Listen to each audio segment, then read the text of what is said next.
Okay, so this is my first ever video, so you'll have to bear with me. I cannot pronounce my R's, and I may get lost in my train of thought quite a bit. I did record the battle before recording this, so let me know in the comments how well you think I did or anything I should try and improve on, obviously. Anyway, to the game. This is the tank I'll be using, the dreaded EBR 75. I'm sure most of you will know how annoying these tanks can be. I'll give a quick run through of the statistics of it and the modules and ammo loadouts I use anyway, and why. So, first of all, I do use optics because the EBR 75 just has really bad view range, as you can see here. Like, even with optics, that's as far as I can get it. I gave it some vents, and it just improves everything, and a vertical stabilizer just to, you know, improve the already really good aim time of the tank. I do run food. It is a premium tank. I don't even need premium time to be able to do that. This tank almost never gets set on fire, so there's no reason to have a fire extinguisher in my mind, especially if I'm not going to lose credits using food. For my ammo loadout, I'm never really sure what to use, but I like to balance the standard and gold rounds with this tank, and I have 20 high explosive, which is probably a bit much, but they are good high explosive rounds, so it's not too bad. So 175 damage a shot, 180 penetration on the standard rounds. I believe there's 220 on the premium and 75 on high explosive. Right, so insane aim time because it's an EBR, just a second aim time, absolutely stuff all. No health, slow armor, but obviously we have some insane spaced armor on the side here because of the wheels, and 40% camo, which on the move, which is really good, and you will actually see me use it up close and personal with a certain tank in the replay. Anyway, that's probably it for now, and I'll just go to the replay.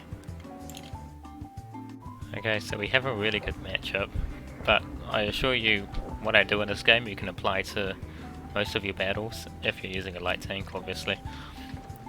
At the start of this battle, I'm going to do a normal poke over the mid-ridge, let my team know what tanks are coming, and then we can just go from there. We are going to have to watch out for their links. I do expect to meet them at in a few moments, but hopefully we can see some of their team, and no, on the first one we can't actually see them. Nevertheless, I'm going to keep poking over some of these ridges, because you never know when you're going to spot something. Now that I'm probably unspotted, thinking back I might not be at this point, I'm just going to have another poke over, and again there's nothing in that mid-ridge. Now already we've reached a point in this game where we're at a bit of a stalemate. It's never good to be, I guess you could say, proactive in a situation like this, because you'll end up rushing in and you literally have their entire team as, you know, sitting there ready to shoot at you as soon as you get spotted, which is not something that you want, obviously. So I have another look over that ridge and there's nothing there, and I'm using this time to think about my next move and evaluate what is actually happening on the map at the moment. So Lynx is still driving around and there's definitely no tanks in the mid there. Now if we look to the right on the map, we can see a KV-122, and he is still on full health. Now the only reason that I can think of him being still being on full health is that he's, just none of the enemy team is over there, or at least not many. And that also means that there are none at the bottom of this hill here. Yeah. Other than obviously this TS5 which was just spotted. So that is someone we're going to have to work with, and I decide to have a look and make sure there's no one else here. So So keeping an eye out over the ridgeline, we spot this P-43 Vis who manages to hit me. In my opinion, the P-43 Vis is actually a really good tank. Not everyone agrees with me, but you know, I like tanks with alpha damage. So we try and get spots on his TS5, there he is. We fall back before he's able to shoot us. And we come back round and we're going to try and deal with this P-43 Vis. So what I want to do is gently poke over the switch line and hopefully we can bait a shot out. And there he goes, he fired. We can put a clip in and the Lynx pops over behind us and puts a shot into us. Luckily our GW Panther finishes off the P-43 Vis. I feel like he would have put in another shot into us if he, you know, remained alive.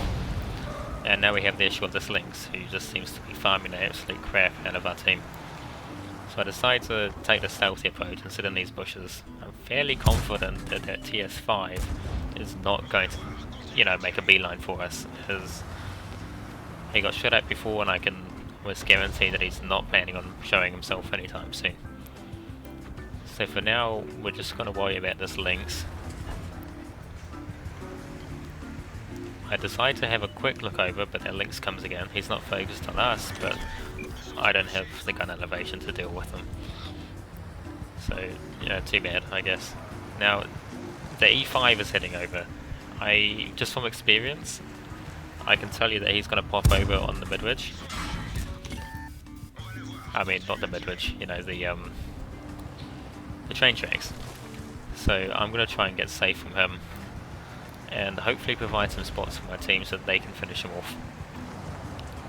So I get here relatively already safe in this position, which is something you always need to think about. I can keep eyes on the E5. As you can see, my team is able to put some shots in. See if I can spot him again. There he is. He spots me. You know, we're basically auto-spotting each other at this point. But I'll do my best to keep him there. Now the enemy Cromwell has made it to the mid, but I don't think he's going to be able to do much from there because, as you know, he would just get farmed if he sit there. Luckily we bounced that Lynx's shot. We probably would have died if we did take it. That's a bit of RNG luck for you, which is the basis of all the tanks basically, but nevertheless. It looks like the E5 has actually disappeared and gone back down the tracks. So I'm going to head back towards the mid. I'm pretty confident that that TS5 isn't going to spot me as I move over here. And we'll see what we can find in the middle. There's that Cromwell. He is in the open, I believe. And yeah, no RT's on the job. Now artillery this game has actually been spot on. I do get spotted here. By what? I don't really know. The Scorpion actually manages to land a shot into us there. Luckily he low rolls. But that also means we are now a one shot, so we're going to have to be super careful for the next half of the game. Now at this point I'm not really sure what to do. It is best for me to play it safe. The Lynx pops over. Yep, no, he spotted me. It's always best to get yourself safe, even if, you know, if you think you're going to get spotted by what's an enemy did. Even if your sixth sense hasn't gone off, there's still a 3-second delay before that shows up. So it's always best to not only use the sixth sense, but also your own common sense. So I'm going to wait in these bushes. I'm not going to take any shots at that 122 because I can guarantee that their Scorpion is probably still watching me. Now, the E5 just popped over the ridge, but somehow I'm not spotted, so I can only assume that he doesn't have very good view range. So I'm not going to shoot him because that would compromise me. I'll just keep him lit and let my team work their magic. Yes, surprisingly the team is actually shooting stuff that I'm spotting. But they actually finish him off, surprisingly. Anyway, at this point I'm thinking maybe I need to push the 0 line. We know there is only one tank over there, the TS5, and you know, a non-turreted tank versus a wheelie boy is just, you know, it's a bad matchup for the non-turreted tank.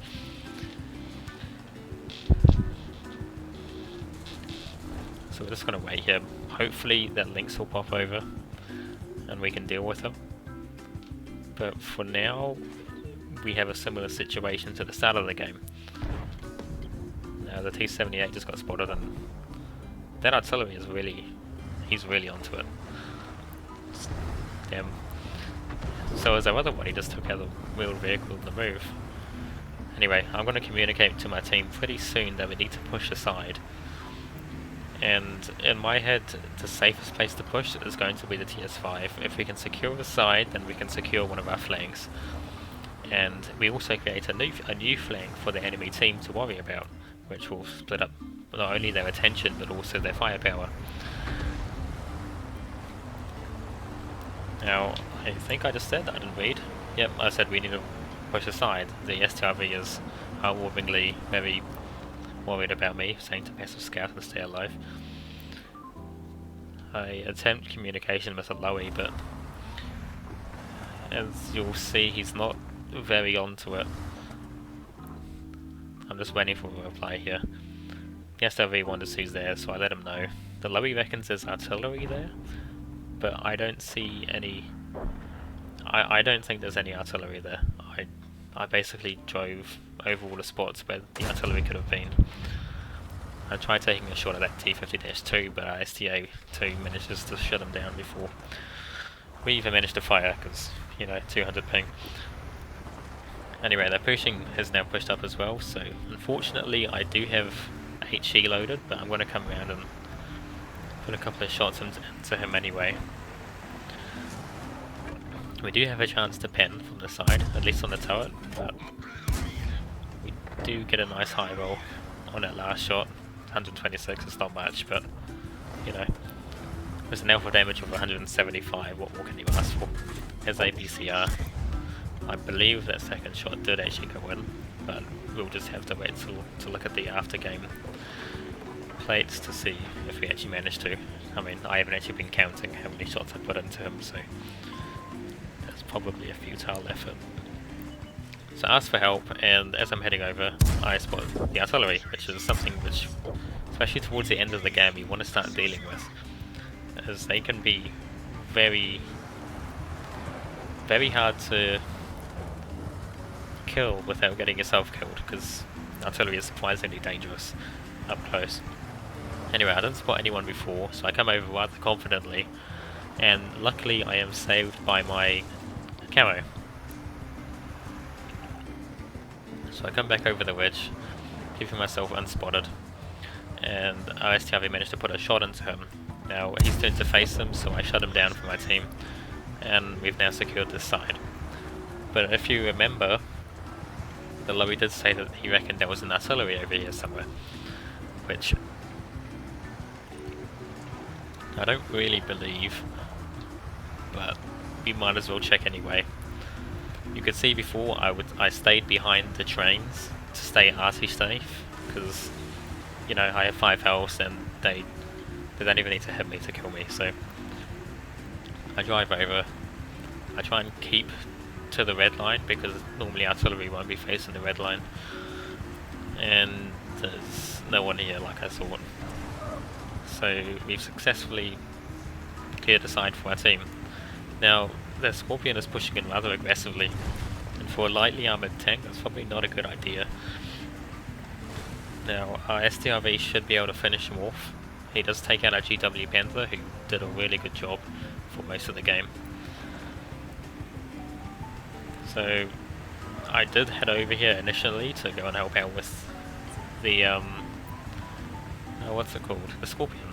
But our STRV managed to shut him down before we got there. So my mission now, in my mind, is to find at least one of the artillery and take them out of the game.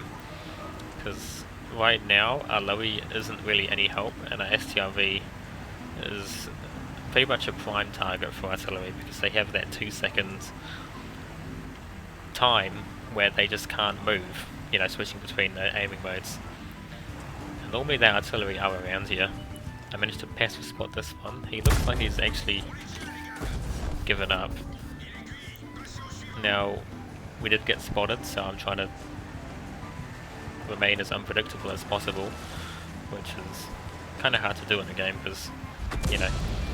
Anyway, they were artillery fires, so we know that they're on reload, but obviously not for long because M44s were practically untouched by the RT nerf and they're really overpowered at the moment. Now, I let my team know that I need help for these last two tanks. They know where I was last, so no doubt they will be trying to focus that area. I'm suspecting the Pershing has started making his way down. Again, I'm communicating to my team, which does in fact work about 50% of the time. It's always worth a try. So the SOV starts heading over. I'm pretty confident that he's not going to meet the Pershing. So I decide to do some preliminary spots at the end of the battle. And I'm going to use these bushes. Obviously, I don't want to get spotted, I'd rather spot them first. And we managed to see the M44. Who happens to be facing where I am, so I just pull back behind the bushes until they all go black so that I don't get spotted when I shoot. So we shot down the last artillery and now we just have this Pershing. Now we have to be extra cautious here. There he is, right there, and luckily we shut him down before he manages to turn and shoot us. Okay, so here are the end plates. Managed to get a first class spotter somehow. We didn't even do that much spotting. Fighter and fire for effect, which is actually a achievement you should be aiming for. It's just doing as much damage as your vehicle has hit points. It just means you're pulling your own weight, and you know what more can your team ask for basically. We also got a Dimitri's medal since we managed to finish off all of the SPGs, which is satisfying. Looking at our shots, we didn't pan that third hit on that Pershing, sadly. Oh, did we? Actually, we may have, because it doesn't count the HE. I don't know, correct me if you want. Yeah, to the team score, we got top in the team in experience and also damage. Yeah, GW Panther did really well. I can't say much more for the rest of the team. Looks like the enemy team were getting carried by that Scorpion, and also one of their artillery, but they did seem to have the same issue as we did with the Alpha team.